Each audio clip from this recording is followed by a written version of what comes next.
Ujung jarum bermata tujuh. Assalamualaikum warahmatullahi wabarakatuh.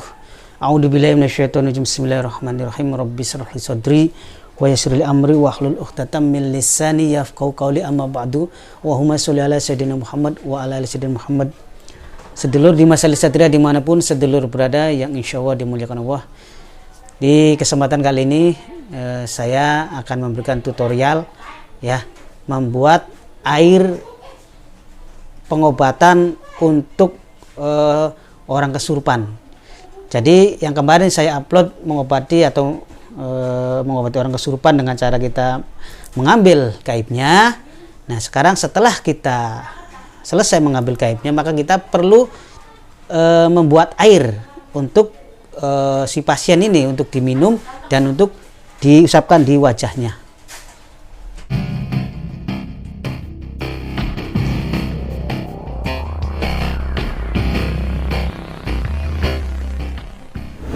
Air ini sedulur berfungsi untuk membersihkan atau menetralisir sisa-sisa daripada energi negatif karena gangguan gaib atau yang habis kerasukan bangsa jin itu ya.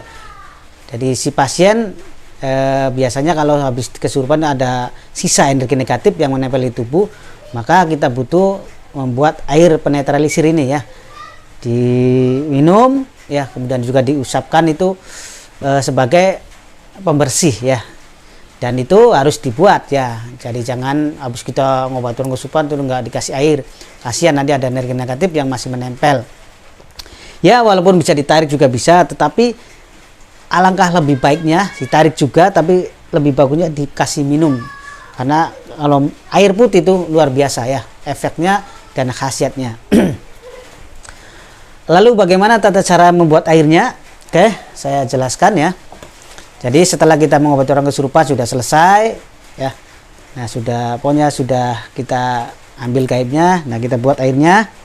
Buka tutup botolnya, atau bisa di botol atau bisa di gelas ya. Biasanya itu di botol ya, kebanyakan di botol, karena kalau saya ngobati orang kesurupan biasanya minta air di botol itu. Kenapa? Karena air di botol itu masih air mineral itu masih segel lah gitu ya, masih segel, kadang-kadang masih belum dijamah orang lain gitu kan, masih khusus lah, masih baru. Nah setelah itu bagi yang sudah memiliki keilmuannya, baik kalau di saya itu ilmu Bledek Megalamat, Tebas Melati, Asma Suryani dan lainnya, itu bisa digunakan ya. Tapi kalau saya sendiri biasa menggunakan ilmu keramat kasepuhan Bledek Megalamat saya biasanya ya, dan sama Asma Suryani juga, karena ini ilmu pamungkas ya. Nah kemudian setelah kita dapat air, kita bacakan ya air ini ya, tentunya kita bacakan kunci ilmu daripada ilmu yang kita miliki ya, ilmu hikmah yang kita miliki, dibaca minimal 1 kali ya, atau 3 kali. Nah tapi lebih bagusnya, kalau saya biasanya kalau untuk membuat air bacanya 41 kali ya, 41 kali. Dan tata caranya, pertama sedulur bagusnya itu kalau dalam pembuat air ini ya, berdoa dulu ya, berdoa kepada Allah SWT ya, baca bismillah, berdoa, yakin, minta perlindungan dan minta ijabahnya dan minta pertolongan kepada Allah SWT supaya kita dapat pertolongannya pada wasilah ilmu ini, dimasukkan energinya ke air ini dan bisa untuk mengobati pasien itu. Berdoa silakan ya, berdoa dulu. Setelah kita berdoa ya, kita baca bismillah, berdoa, zikir-zikir itu bebas ya, zikir-zikir, sholawat itu terserah ya. Pertama itu seperti itu, sholawat, syahadat, hauqolah, terserah ya. Ataupun bisa baca kulhu ya, bisa surat Al-Falaq, An-Nas, ayat kursi. Nah setelah selesai kita tiupkan. Nah ya, kemudian kita baca penutupnya itu, baca kunci ilmu yang kita miliki ilmunya ya, seperti Bledek Megalamat itu membaca 41 kali ya, nggak perlu tahan napas kalau banyak. Kalau 1-3 boleh tahan napas, kalau banyak nggak perlu tahan napas. dibaca dulu 41 kali. Setelah selesai kuncinya 41 kali dibaca, kemudian baru kita tarik napas,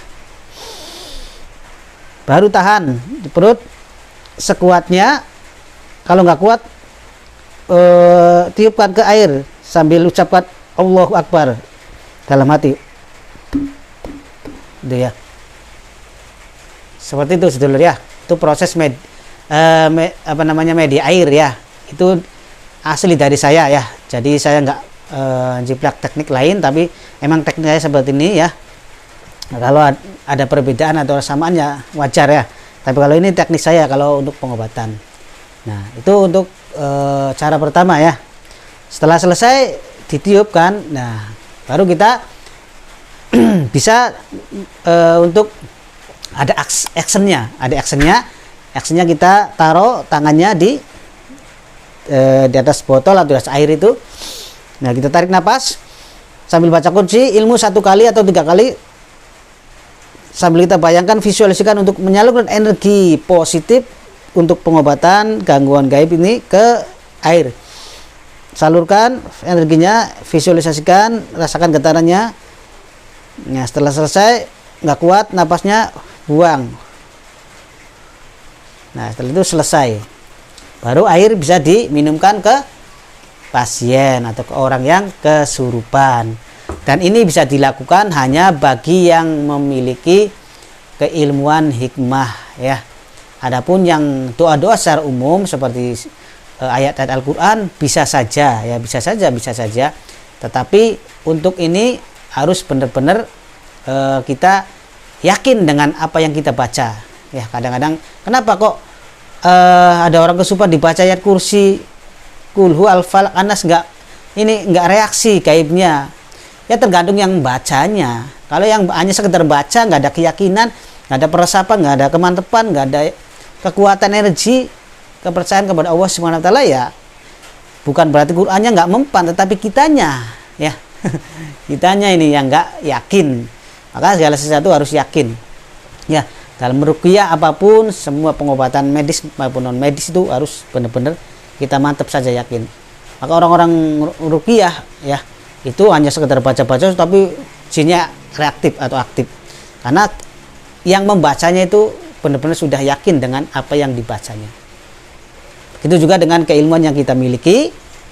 Intinya kita yakin saja, nggak perlu mikirin bagaimana nanti Allah kabul atau tidak. Yang penting kita yakin Allah akan kabul, itu saja. Jangan ragu, jangan karena janji Allah ud'uni astajib lakum. Apa yang kita doakan kepada Allah, apa yang kita minta kata Allah akan diberi. Itu aja, yakin, sudah selesai, tutup. Nggak perlu kita berdebat masalah itu ya. Nanti ngawur gitu ya. Demikian sedulur lah, moga-moga bermanfaat ya. Silakan dipraktekkan, barangkali nanti ada kasus di lapangan, ada yang kesurupan ya. Jangan sungkan, silakan komen ya, tanya-tanya di komentar ya. Silakan disesuaikan dengan apa yang sedulur permasalahkan. Tetap subscribe, like, share ya. Dan wa muwafiq ila aqwamit thoriq. Wassalamualaikum warahmatullahi wabarakatuh.